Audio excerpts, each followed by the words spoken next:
memimpin doa. Yetran, Ibu minta Yetran.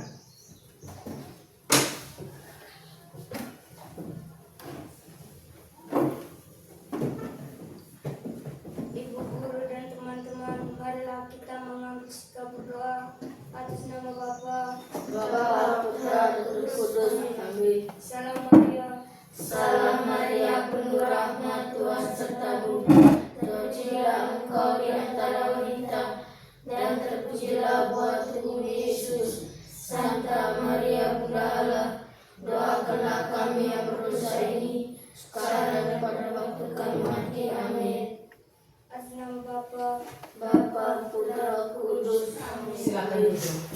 Sebelum kita memulai pembelajaran hari ini,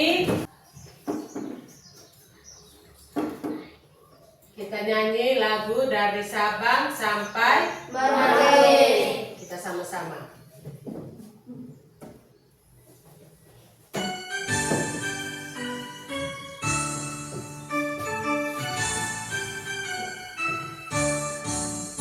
Dari Sabang sampai Merauke, berjajah pulau-pulau, sambung menyambung menjadi satu. Itulah Indonesia. Indonesia tanah airku, aku berjanji padamu, menjunjung tanah airku Indonesia.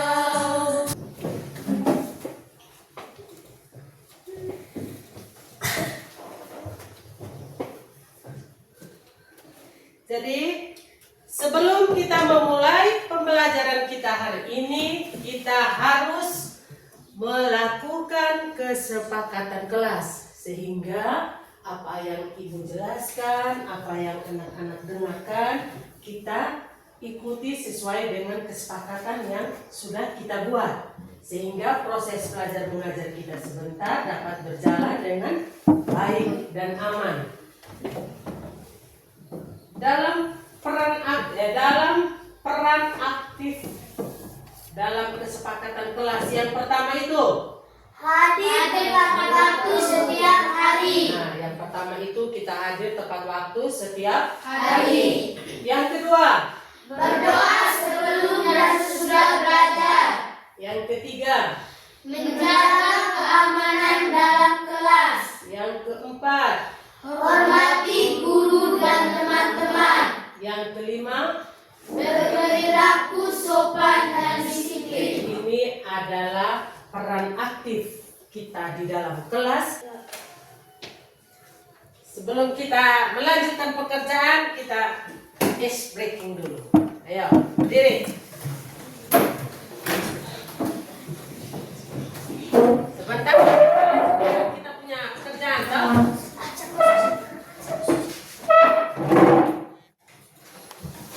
Kita ice breaking sama-sama.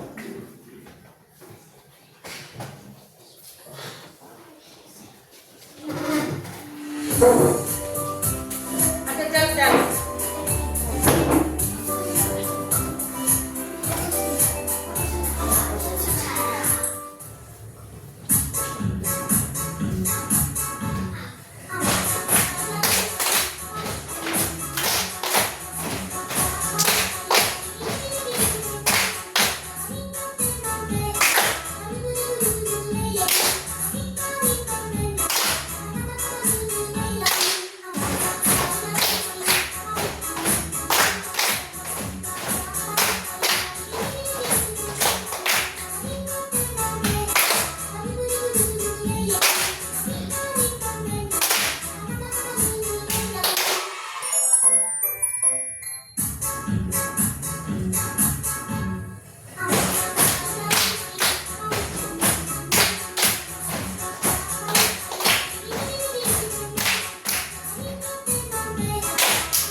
pembelajaran kita hari ini tentang coding dan kecerdasan artifisial.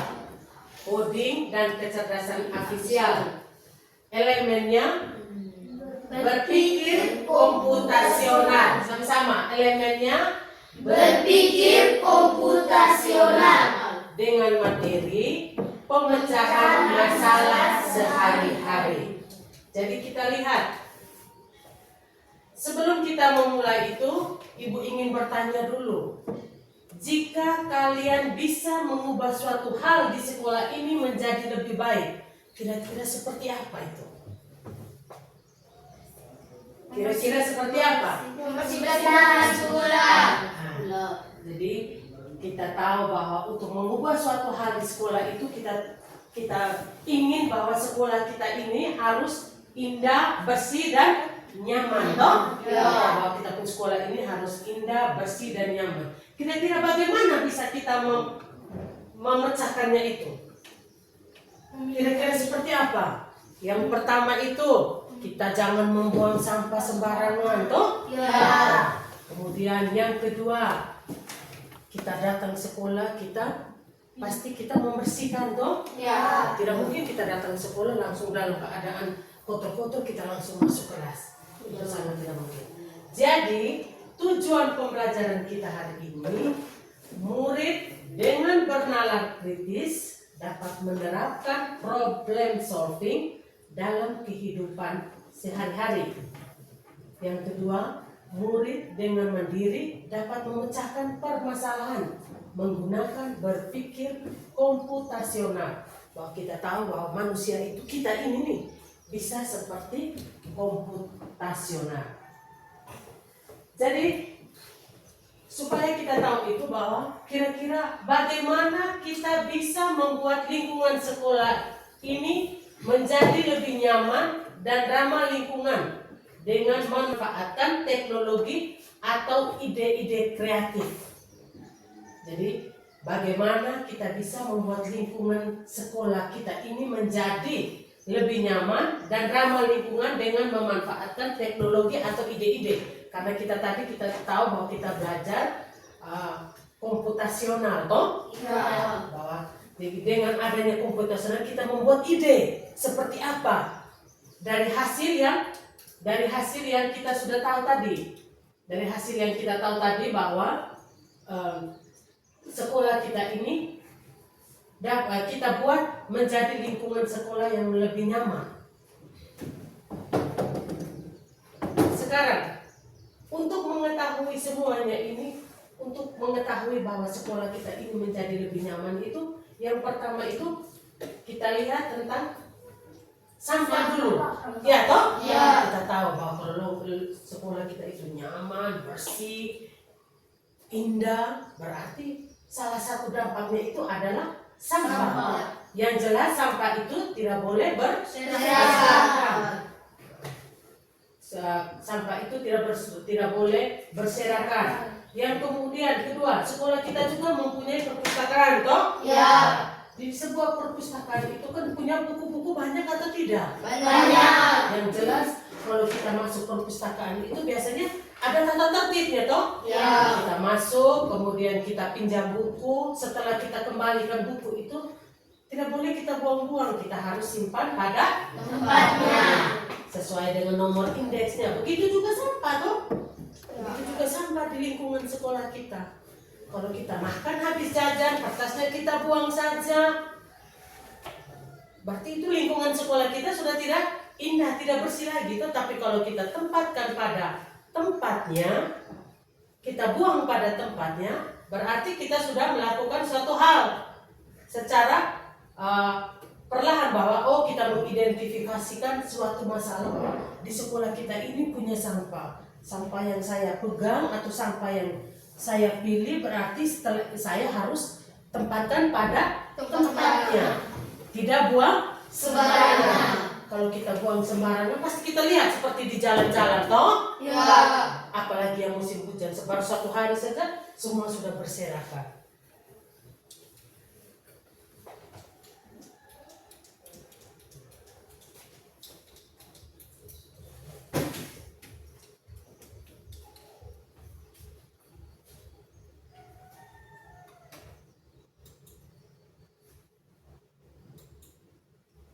Sekarang sebelum kita ini Ibu akan membagikan lembaran pekerjaan.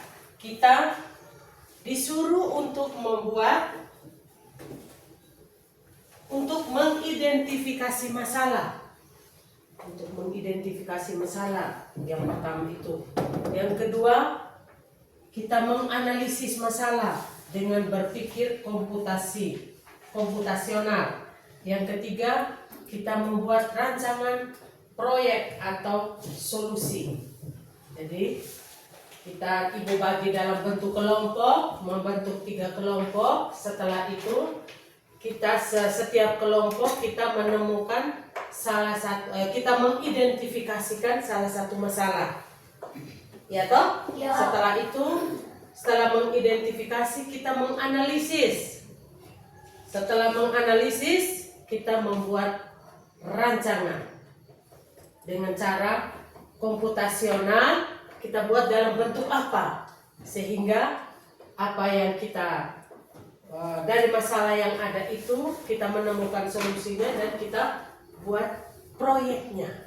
Kita membuat proyeknya bahwa dari hasil yang kita sudah temukan ini kita jadikan poster atau apa untuk kita pajang toh, supaya kita tahu di situ ada poster. Buanglah sampah pada tempatnya. Seperti itu bagi. Sekarang Ibu minta karena kita ini 8 siswa, Ibu bagi kalian dalam 2 kelompok. Kelompok 1 dan kelompok 2. Jadi Ibu kasih penomoran. Nomor 1 berada di kelompok 1, nomor 2 ada di kelompok 2. Sekarang Ibu mulai dari Acan. 1, Tiara. 2, 1, 2, 1, 2, 1, 2. Yang punya nomor 1 duduk di kelompok 1, yang punya nomor 2 duduk di kelompok 2. Silakan duduk kelompok.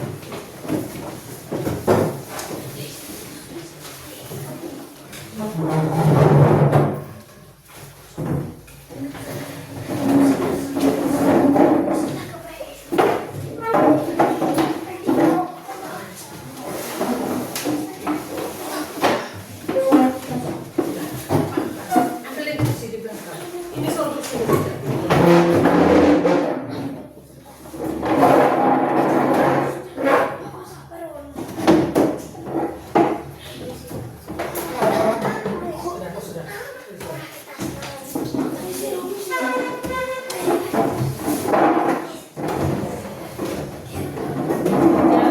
Turun ke sana kursinya.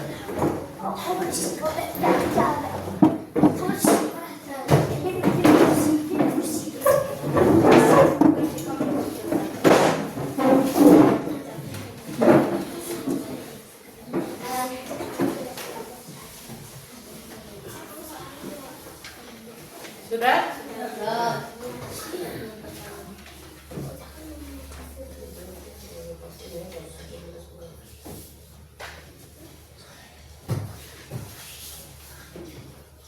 Sudah? Di situ Ibu meminta untuk mengerjakan sama-sama dalam kelompok.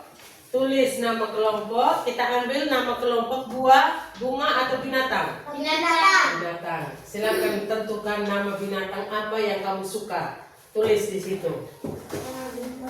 Merpati. Kelompok 2, kelompok apa? Kelompok 1 kelompok merpati. Kelompok 2 bunga. Bunga apa? Bunga melati. Kelompok 1 kelompok merpati. Tulis nama kelompok.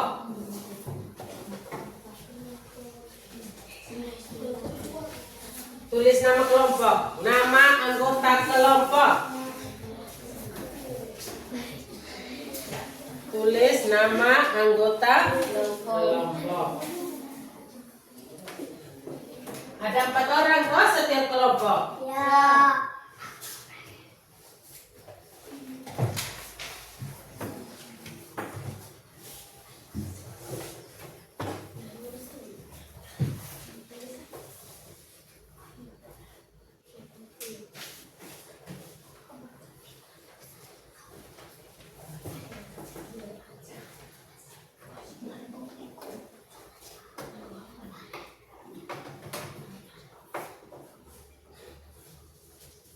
Sudah? Tulis nama anggota kelompok.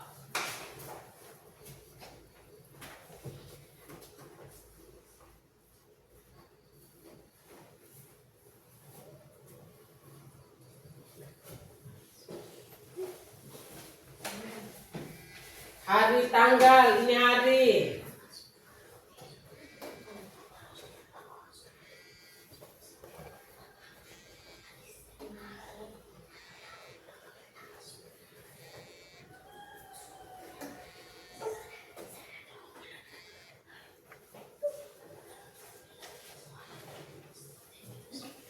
Sudah?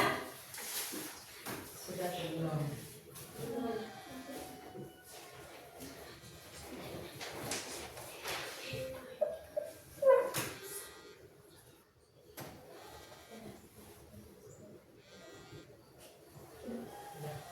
Suruhannya itu, kita lihat suruhannya. Amati lingkungan sekolah, kelas, halaman, kemudian diskusikan dengan kelompok kalian untuk mengidentifikasi suatu masalah nyata yang sering terjadi dan ingin kalian selesaikan. Ibu ulangi sekali lagi ya. Amati lingkungan sekolah yang ada di sekitar kita itu dari halaman depan, halaman belakang, samping, dalam kelas. Kemudian diskusikan dengan kelompok kalian untuk mengidentifikasi satu masalah nyata yang sering terjadi dan ingin kalian selesaikan. Kita diskusi dalam kelompok. Yang pertama itu kita identifikasi masalah. Masalah tadi kita temukan di lingkungan sekolah kita. Setelah itu kita melakukan analisis masalah dengan berpikir komputasional. Yang ketiga itu kita melakukan rancangan proyek, toh? Ya. Melakukan rancangan proyek. Silakan diskusikan dulu dengan teman-teman.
Sudah?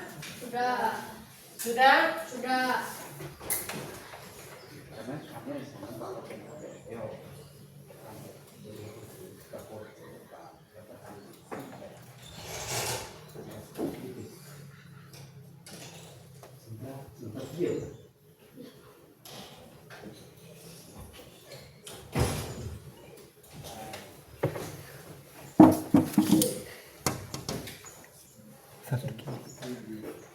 Februari 11 Februari tanggal 11. Sudah? Sudah. Nah, sekarang Ibu minta kelompok 1 untuk melaporkan hasil diskusi kelompoknya.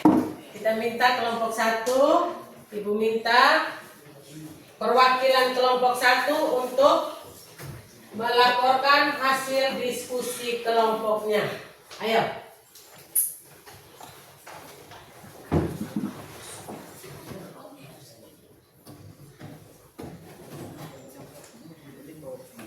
Oh, sudah.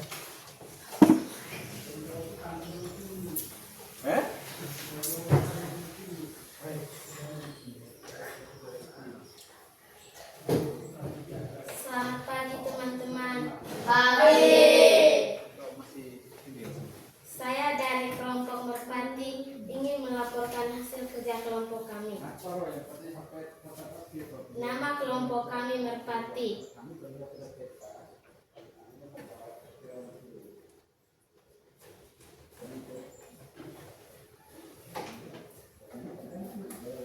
Di situ diminta identifikasikan masalah. Masalahnya tentang apa? Baca itu dari bagian satunya itu mengidentifikasi masalah, kemudian menganalisis dan merancang proyek solusinya.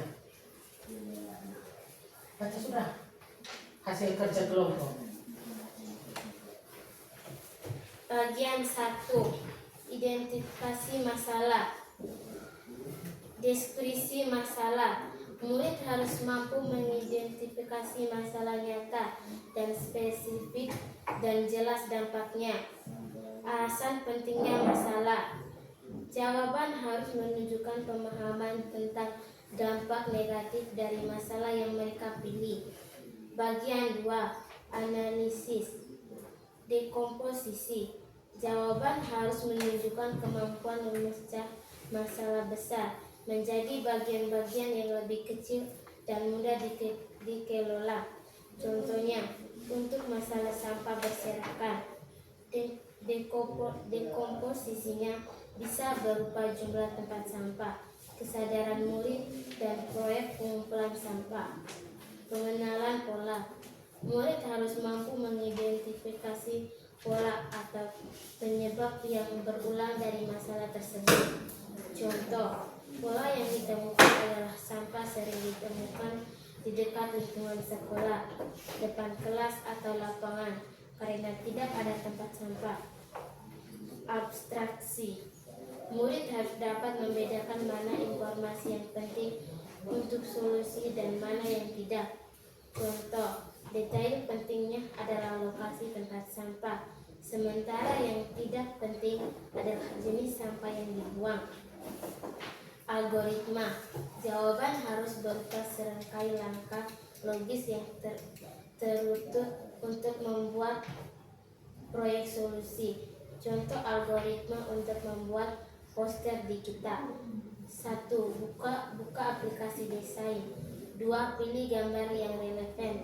3. Tulis pesan ajakan. 4. Simpan dan cetak. Bagian 3. Rancangan proyek. Judul proyek dan deskripsi. Judul harus relevan dan dan deskripsi harus menjelaskan ide solusi secara singkat dan jelas. Rancangan proyek.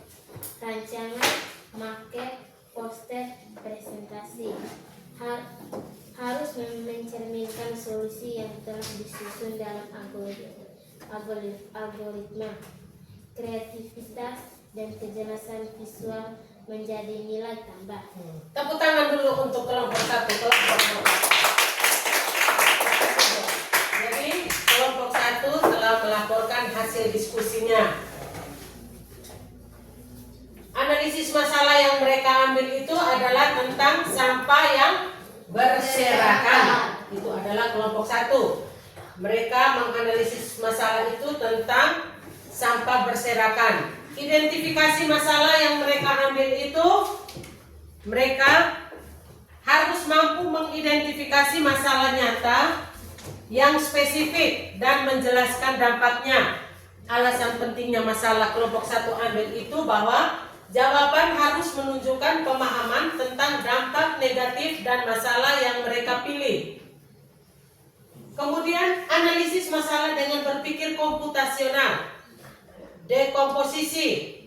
Jawaban harus menunjukkan kemampuan memecah masalah besar menjadi bagian-bagian yang lebih kecil dan mudah dikelola. Contoh untuk masalah sampah berserakan. Itu kelompok 1 mengambil masalahnya tentang sampah berserakan.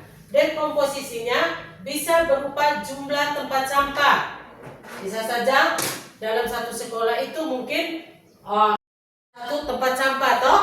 Ya. Karena mereka masalah yang mereka ambil itu tentang sampah berserakan. Kemudian kesadaran murid seperti ibu jelaskan tadi. Dia jajan, ada kertas jajan, dia tidak buang pada tempatnya, tetapi dia buang sembarang. Berarti itu kesadaran muridnya belum toh? Ya. Belum ada kesadaran karena dia tahu bahwa sampah itu sebaiknya kita buangnya kemana. Sampah. Yang berikut proses pengumpulan sampah. Jadi dari sampah yang ada kita kumpul setelah itu, setelah kumpul entah kita buang ke tempat pembuangan umum atau kita bakar. Kemudian pengenalan pola. Kelompok 1 mengatakan bahwa mampu mengidentifikasi pola atau penyebab yang berulang dari masalah tersebut. Contoh, pola yang ditemukan adalah sampah sering ditemukan di dekat lingkungan sekolah, di depan kelas ataupun lapangan karena tidak ada tempat sampah. Abstraksinya, mereka dapat membedakan mana informasi penting untuk solusi dan mana yang tidak.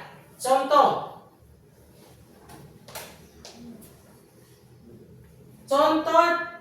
detail pentingnya adalah lokasi tempat sampah, sementara yang tidak penting adalah jenis sampah yang dibuang.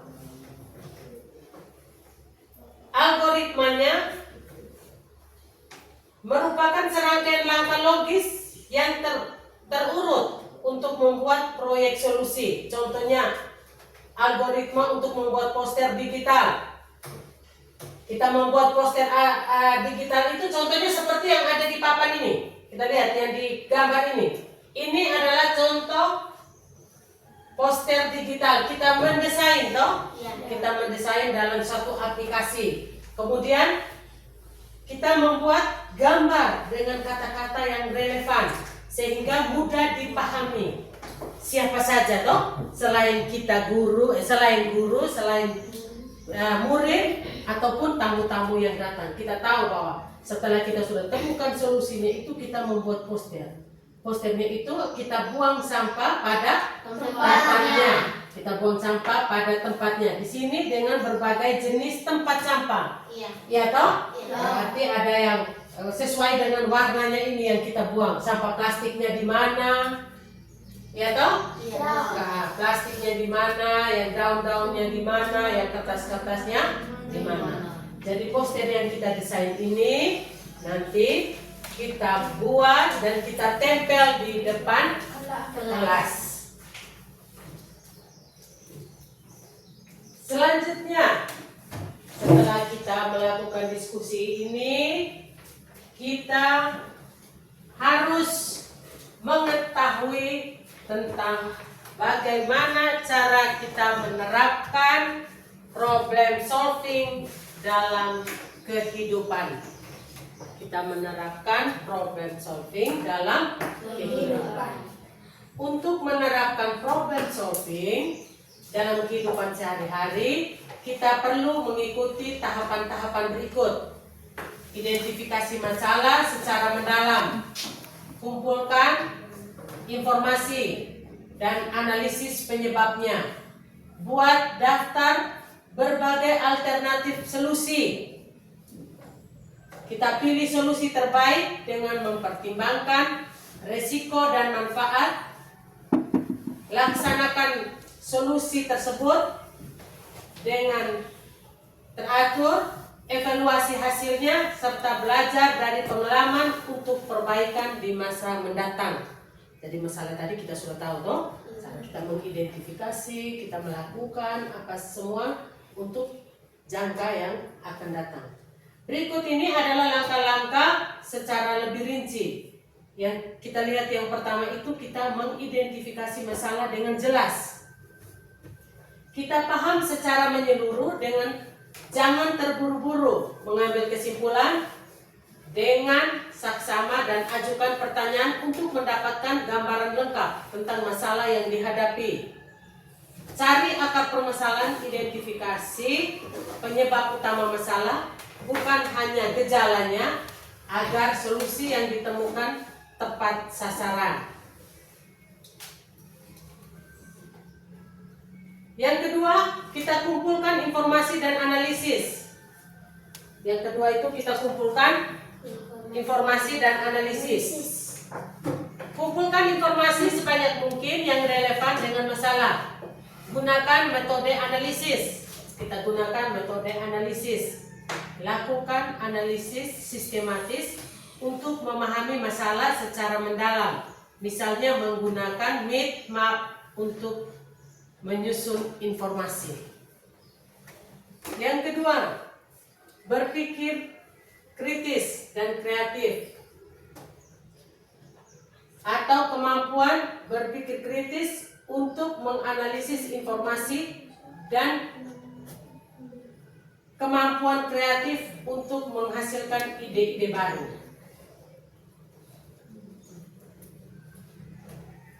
Yang kedua ini kita membuat berbagai alternatif solusi. Kembangkan opsi. Pikirkan berbagai kemungkinan solusi, bahwa solusi alternatif jika solusi pertama tidak berhasil. Kita lihat dulu, dikumpulkan informasi itu kita berpikir kritis dan kreatif Kita asah kemampuan. Kita lihat di sini dulu. Kita lihat.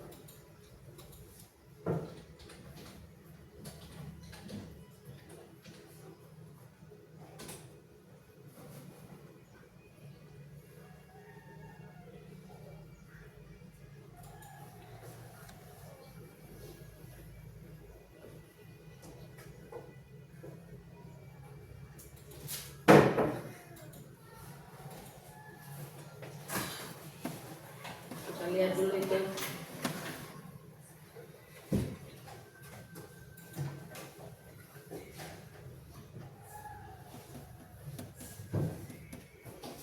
Yang keempat itu kita pilih solusi terbaik. Evaluasi kritis, kita pertimbangkan manfaat dan risiko dari setiap solusi yang kita miliki. Kemudian kita membuat keputusan.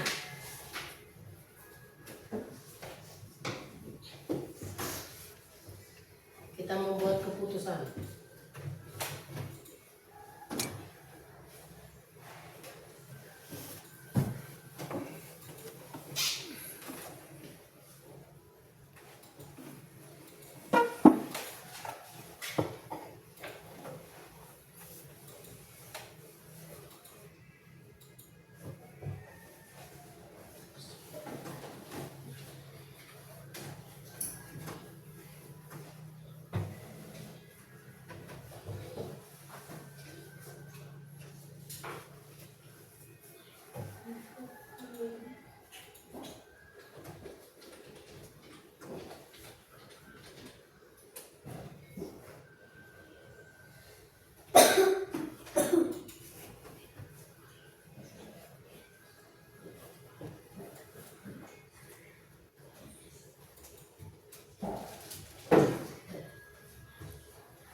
Sekarang tadi kan kita mengidentifikasi masalah toh? Iya. Kita lihat ini. Kita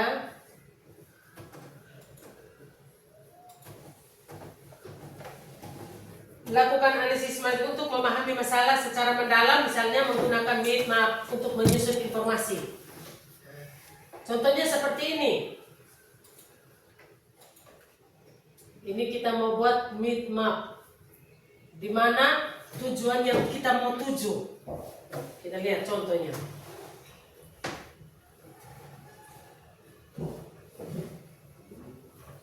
Kita mau identifikasi. Sekarang kita mau kira-kira saya sampai ke situ lewat jalur-jalur mana? Ya toh? Kita mau sampai ke situ kan kalau kita putar berarti lama. Tetapi kalau kita mau ambil secara pintas,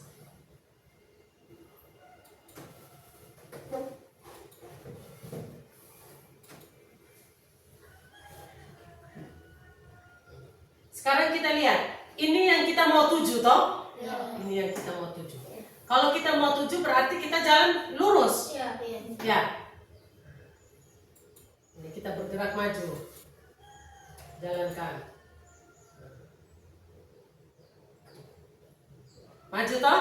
Ya.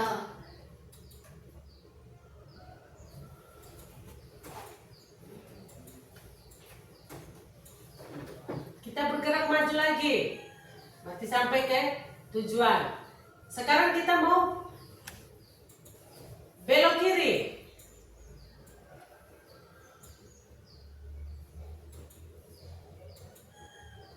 Tidak bisa belok karena dia ada tumpuan toh. Ya. Jadi seperti itu, kita harus berpikir kreatif.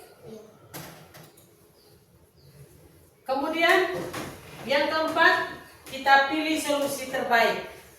Kita pilih evaluasi kritis, pertimbangan, manfaat dan risiko dari setiap solusi yang Anda miliki.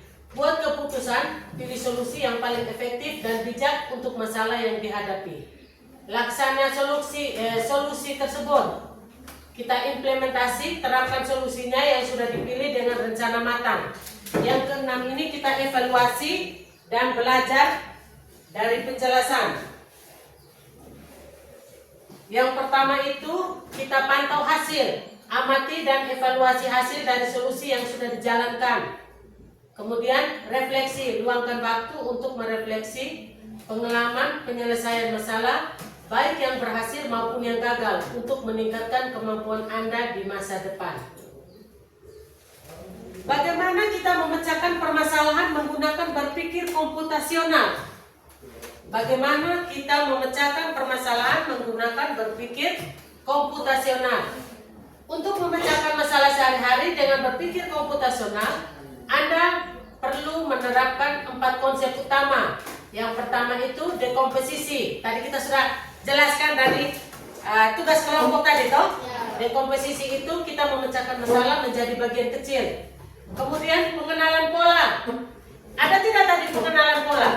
Ada. Kita mengidentifikasi kesamaan. Setelah itu contohnya abstraksi. Fokus pada informasi penting dan algoritma membuat langkah-langkah solusi. Contohnya termasuk merencanakan perjalanan dengan memecahkan acara ke dalam transportasi, estimasi dan anggaran. Lalu membuat jadwalnya, algoritma tadi toh. Ada berapa bagian tadi? Ada 4 tadi toh. Ada 4 bagian tadi. Yang pertama itu dekomposisi, pengenalan pola, ya toh ada toh di dalam kerjaan tadi. Dekomposisi, pengenalan pola, abstraksi dan algoritma. Kemudian dekomposisi. Apa itu dekomposisi? Memecahkan masalah besar menjadi bagian yang lebih kecil dan lebih mudah dikelola. Dekomposisi tadi ya. Contoh, memasak, mengikuti resep dengan mengecek menjadi langkah-langkah kecil untuk setiap tahapan memasak. Contohnya, kamu mau makan mie, kamu mau masak mie. Kalau kamu kamu jelaskan secara dari saya pergi beli, pulang beli, saya masak. Itu kan lama toh? Lama tidak? Tetapi kalau kita ambil secara singkat berarti pergi beli mie, sambil beli mie, panaskan air di kompor, masukkan mie toh. Mie kita pulang langsung masukkan. Tapi kalau kita jelaskan, langkah pertama pergi beli, kemudian pulang beli, kita baru masak air. Setelah masak air, masukkan mie habis, masukkan bumbu, kan lama toh prosesnya. Sekarang kita mau secara singkat, seperti apa kita buat? Beli, sambil pergi beli mie, kita jerang air dulu toh. Pulang tinggal kasih masuk mie, masuk bumbu, selesai toh. Bisa tidak? Bisa. Secara Logika. kemudian yang berikut,